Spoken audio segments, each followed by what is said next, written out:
Selamat siang, breaking news kali ini hadir bersama saya Syarifah Rahma. Hari ini Mahkamah Konstitusi akan memutus uji materi yang diajukan Asosiasi Riset Opini Publik Indonesia atau AROPI terkait ketentuan pembatasan quick count.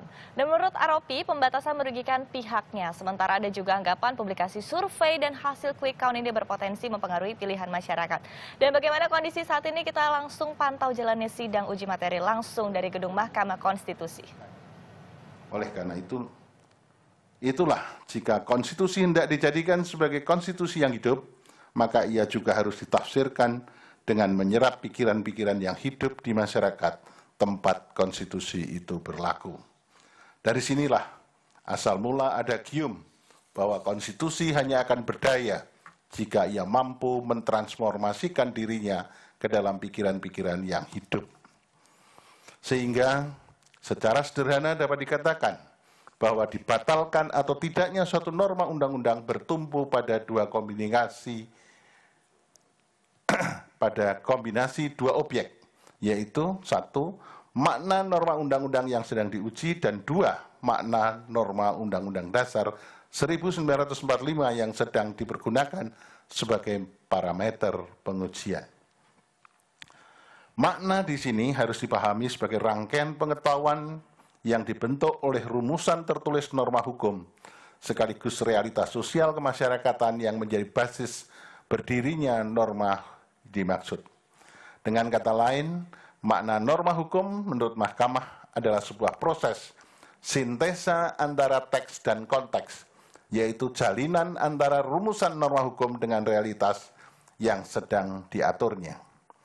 Bahwa dalam kaitannya dengan pertanyaan, apakah norma undang-undang yang telah dibatalkan oleh Mahkamah yang dinormakan kembali oleh pembentuk undang-undang dan kemudian penormaan kembali dalam undang-undang baru tersebut dimohonkan pengujian kembali ke Mahkamah Konstitusi, apakah Mahkamah Konstitusi harus mengabulkan permohonan yang demikian? Terhadap hal yang tersebut, Mahkamah berpendapat bahwa hal yang demikian tergantung pada salah satu atau kedua kondisi, yaitu terjadinya perubahan makna norma undang-undang yang telah dibatalkan, khususnya dalam arti realitas yang diatur norma aku mengalami perubahan, dan atau terjadi perubahan makna norma Undang-Undang Dasar 1945 yang menjadi parameter pengujian. Bahwa menurut Mahkamah, hukum pemilu adalah salah satu bidang hukum yang sangat dinamis, mengingat di dalam pemilu berkelindan berbagai faktor, antara lain kepentingan masyarakat, kepentingan negara, kepentingan para kontestan pemilu, perkembangan teknologi informasi, teknik persuasi, bahkan bersentuhan pula dengan faktor keamanan dan ketertiban. Hal-hal demikian mengakibatkan undang-undang yang mengatur pemilu berpotensi sering diubah. Bahkan pengaturannya dapat saja secara drastis berkebalikan karena mengikuti perkembangan kondisi sosial politik. Perubahan-perubahan yang demikian dapat diterima karena sesungguhnya undang-undang bukan saja berfungsi memberikan kepastian hukum yang adil bagi masyarakat, namun hukum berperan pula membentuk masyarakat atau setidak-tidaknya memberi arah bagi perkembangan masyarakat. Sebagaimana secara luas peran yang demikian diakui dalam doktrin law is a tool of social engineering. Hukum sebagai sarana perubahan sosial yang apabila diletakkan dalam konteks Indonesia, perubahan yang dimaksud untuk membangun sistem ketatanegaraan yang sesuai dengan Undang-Undang Dasar 1945. Menimbang bahwa selain itu, sebelum menimbang pokok permohonan pemohon, Mahkamah perlu menerangkan beberapa pandangan Mahkamah mengenai posisi pemohon dalam kaitannya dengan Undang-Undang Nomor 7 Tahun 2017 yang dimohonkan pengujian aku. Menurut Mahkamah, suatu undang-undang pada dasarnya tidak hanya berfokus pada satu bidang hukum tertentu.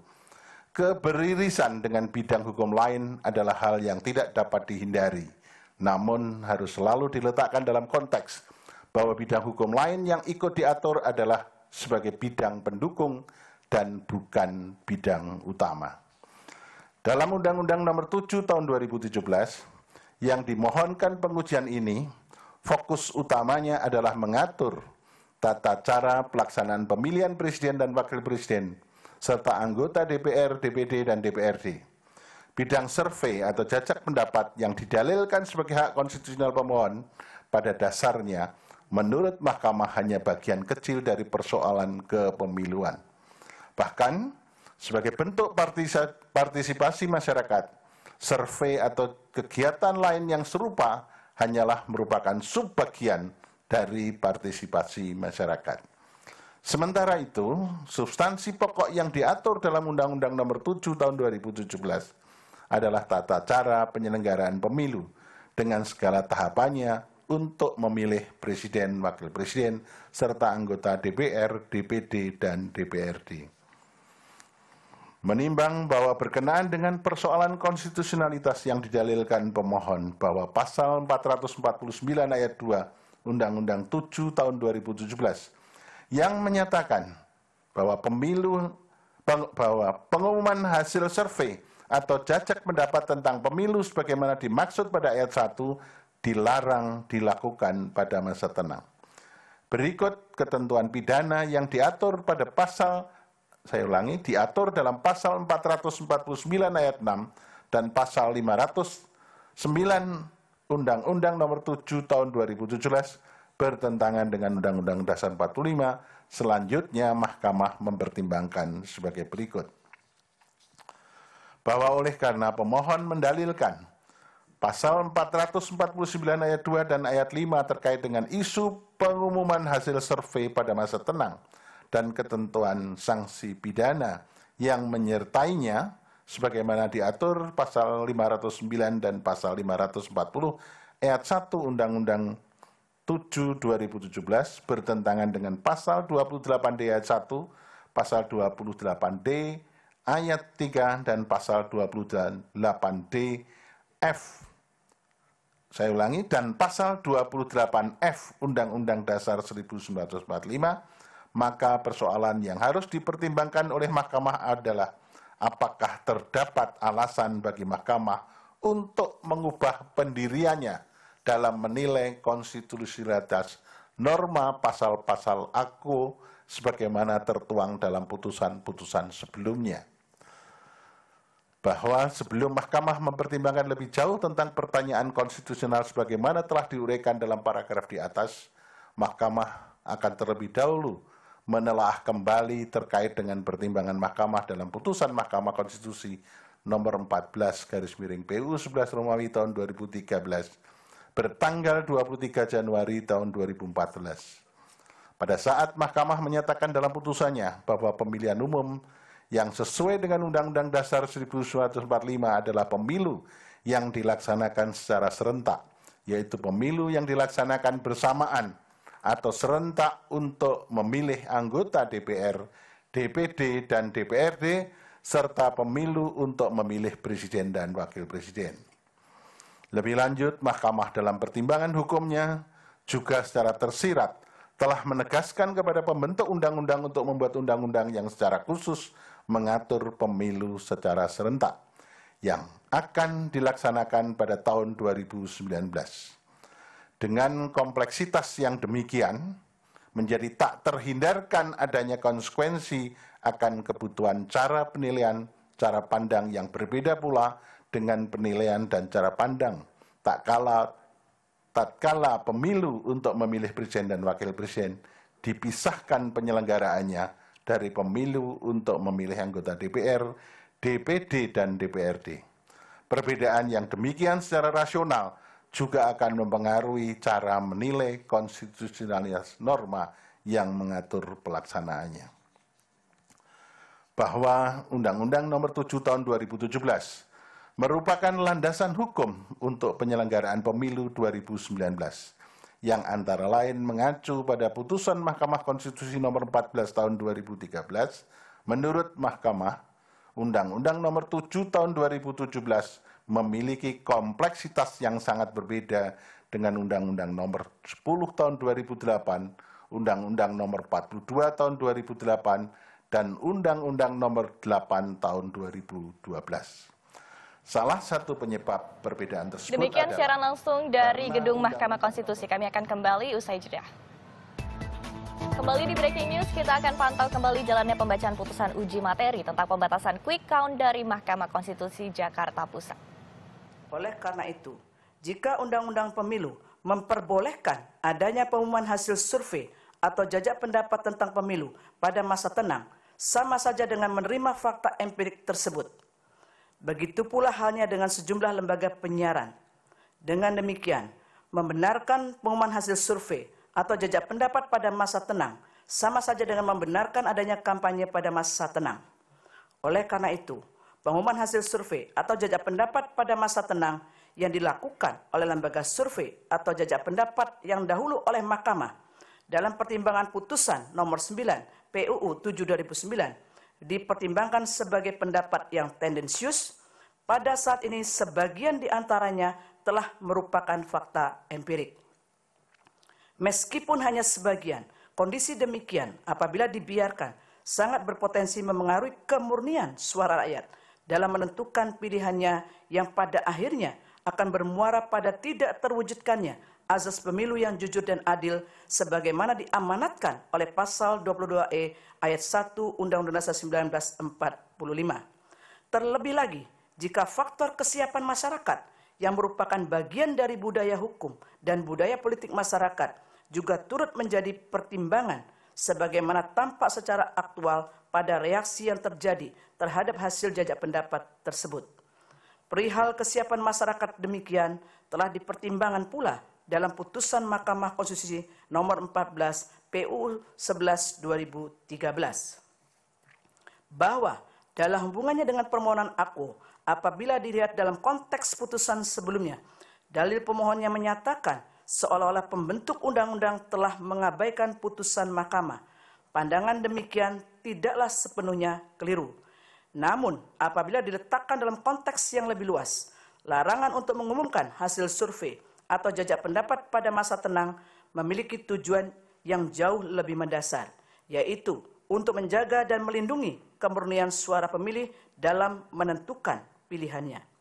Apabila jika terbukti pandangan, apalagi jika terbukti pandangan sejumlah analis yang menengarai bahwa sebagian hasil survei atau jajak pendapat memang didesain untuk memengaruhi atau mengubah pilihan pemilih, padahal disadari atau tidak didesainnya tahapan masa tenang dalam penyelenggaraan pemilu Indonesia dimaksudkan untuk memberi kesempatan kepada pemilih guna merenungkan dan menentukan pilihannya sesuai dengan hati nuraninya.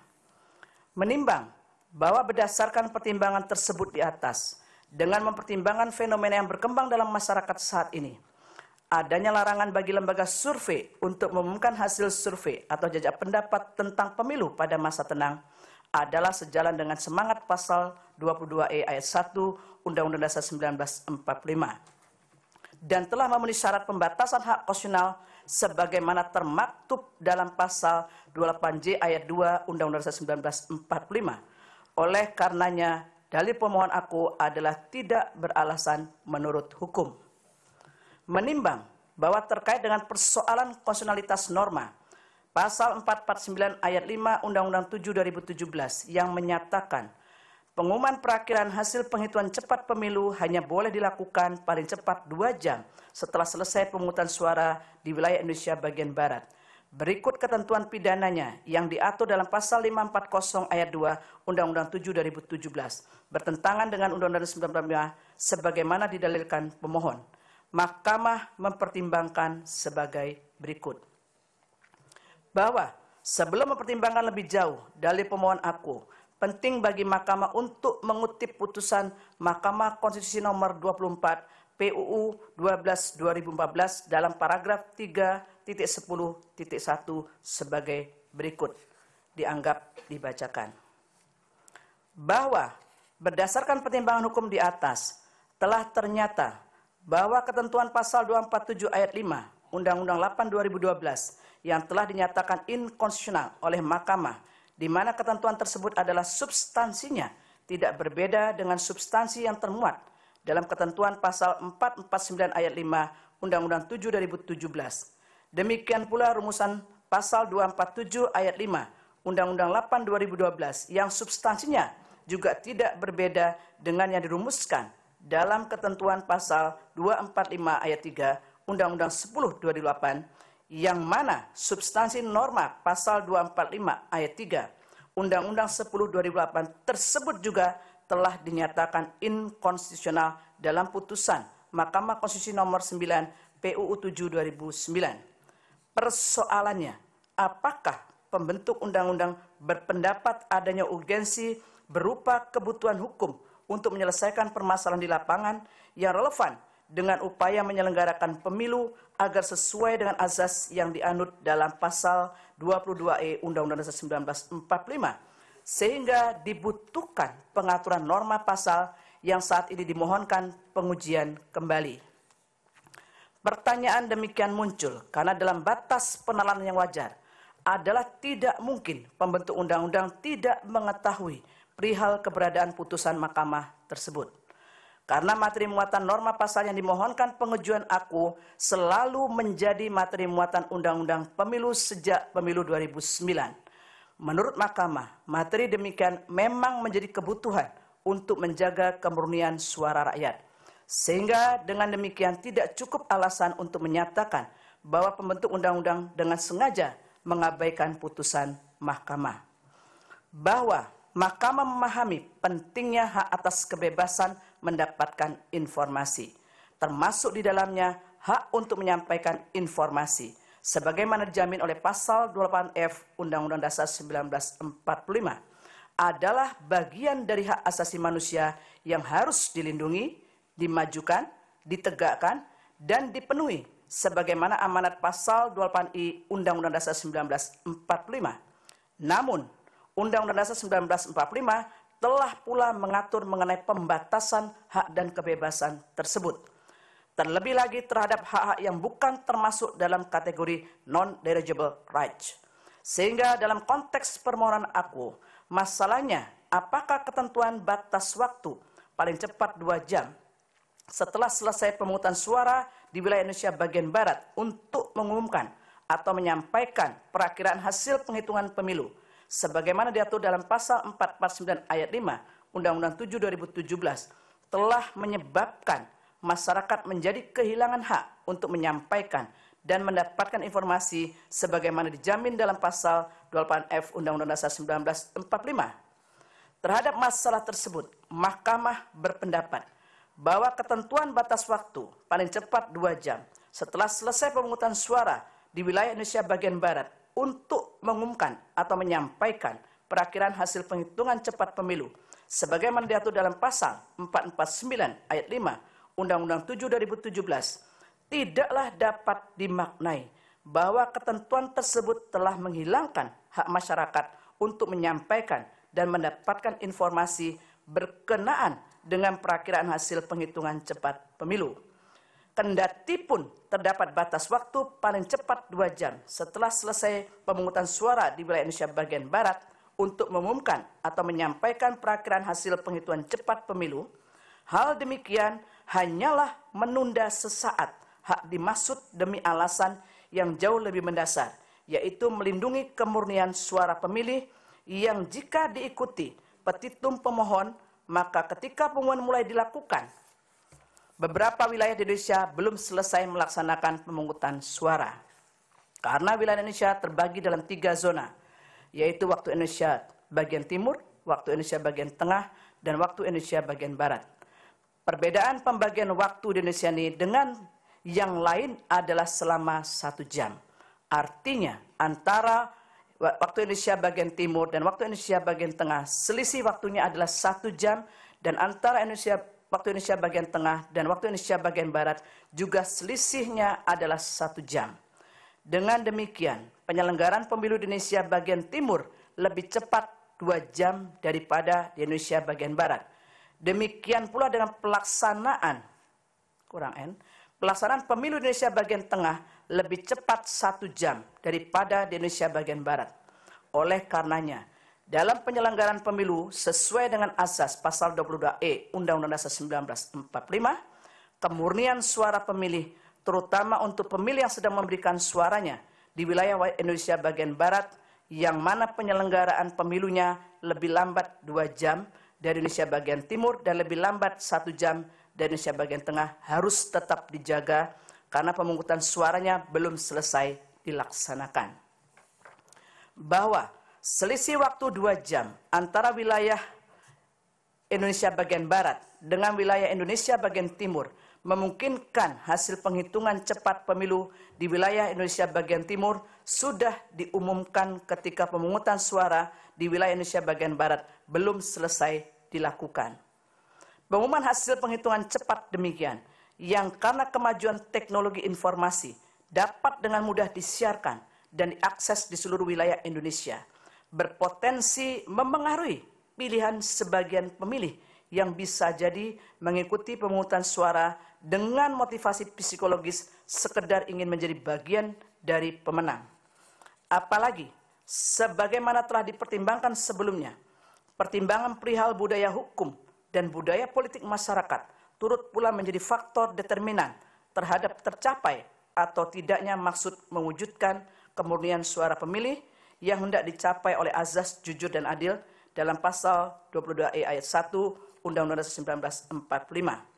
Selain itu, secara metodologis, quick count bukanlah bentuk partisipasi masyarakat yang sepenuhnya akurat, karena di dalamnya masih mengandung rentang kesalahan atau margin of error.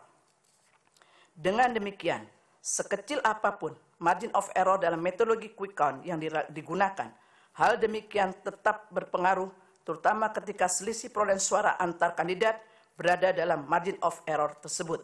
Artinya, keandalan quick count adalah terjamin jika perolehan suara antar kandidat atau antar kontestan jauh melampaui rentang kesalahan tersebut.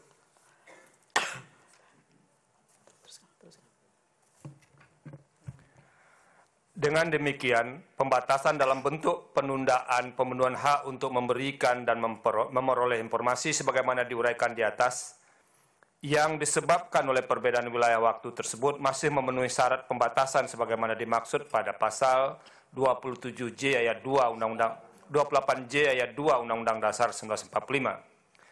Menimbang bahwa pemohon mendalilkan pasal 509 Undang-Undang 7 2017 yang menyatakan setiap orang yang mengumumkan hasil survei atau jajak pendapat tentang pemilu dalam masa tenang sebagaimana dimaksudkan dalam pasal 449 ayat 1 ayat 2 dipidana dengan pidana kurungan paling lama 1 tahun dan denda paling banyak 12 juta rupiah.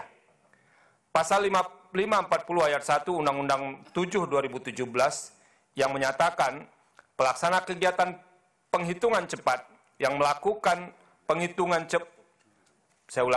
pelaksana kegiatan penghitungan cepat yang melakukan penghitungan cepat yang tidak memberitahukan bahwa perkiraan hasil penghitungan cepat bukan merupakan hasil resmi pemilu sebagaimana dimaksud dalam pasal 449 ayat 4 dipidana dengan pidana penjara paling lama 1 tahun 6 bulan dan denda paling banyak 18 juta rupiah. Dan pasal 540 Pasal 540 ayat 2 Undang-Undang 7 2017 yang menyatakan pelaksana kegiatan penghitungan cepat yang mengumumkan perakiraan hasil penghitungan cepat sebelum 2 jam setelah selesainya pemungutan suara di wilayah Indonesia bagian Barat sebagaimana dimaksudkan dalam pasal 449 ayat 5 dipidana dengan pidana penjara paling lama 1 tahun, 6 bulan, dan denda paling banyak 18 juta rupiah adalah bertentangan dengan Undang-Undang Dasar 1945. Terhadap dalil permohonan tersebut, Mahkamah mempertimbangkan bahwa oleh karena ketentuan pasal 449 ayat 2 dan ayat 5 Undang-Undang 7 2017 telah ternyata tidak bertentangan dengan Undang-Undang Dasar 1945. Sementara pasal 509 serta pasal 540 ayat 1 dan ayat 2 Undang-Undang Nomor 7 Tahun 2017 adalah memuat ketentuan pidana yang merupakan konsekuensi logis dilanggarnya pasal 449 ayat 2 dan ayat 5 Undang-Undang 7 2017 sebagaimana ditegaskan dalam pasal 449 ayat 6 Undang-Undang 7 2017, maka dalil pemohon berkenaan dengan inkonstitusionalitas pasal 509 dan pasal 540 ayat 1 dan ayat 2 Undang-Undang 7 2017 tidak relevan lagi untuk dipertimbangkan, sehingga dalil pemohon akuo tidak beralasan menurut hukum. Menimbang bahwa secara doktriner maupun praktik dalam pengujian konstitusionalitas undang-undang, perubahan pendirian mahkamah bukanlah sesuatu yang tanpa dasar. Ya, demikian uji materi terkait ketentuan pembatasan quick count ini diajukan oleh Asosiasi Riset Opini Publik Indonesia atau AROPI pada beberapa bulan lalu. Jadi menurut AROPI pembatasan ini merugikan pihaknya, sementara ada juga anggapan publikasi survei dan hasil quick count ini berpotensi mempengaruhi pilihan masyarakat. Dan Majelis Hakim hingga saat ini masih membacakan berkas putusan. Demikian breaking news, informasi selengkapnya bisa Anda saksikan di Net 12 siang hari ini. Saya Syarifah Rahma, sampai jumpa.